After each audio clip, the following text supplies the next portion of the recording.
Hi, I am going to explain how to disable McAfee Total Protection.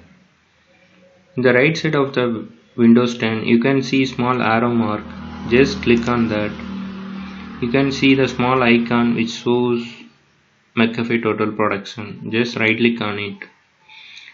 Just go to change settings. You can see the options like real-time scanning and firewall. We are going to disable real-time scanning and firewall.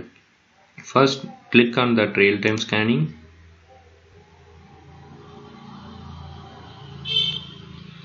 Now the real-time scanning is on. You can also see turn off button. Just click on that. Here it will show when do you want to resume real-time scanning. In 15 minutes or in 30 minutes. You can select any one of the option. Just turn off. Now the real-time turned off. Just close it. Go to McAfee icon.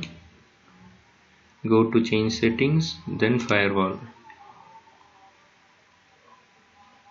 Now the firewall is on. Just click the button turn off.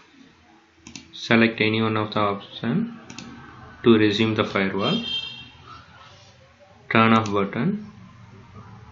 Now the McAfee is completely disabled. The icon will change to gray. Thank you.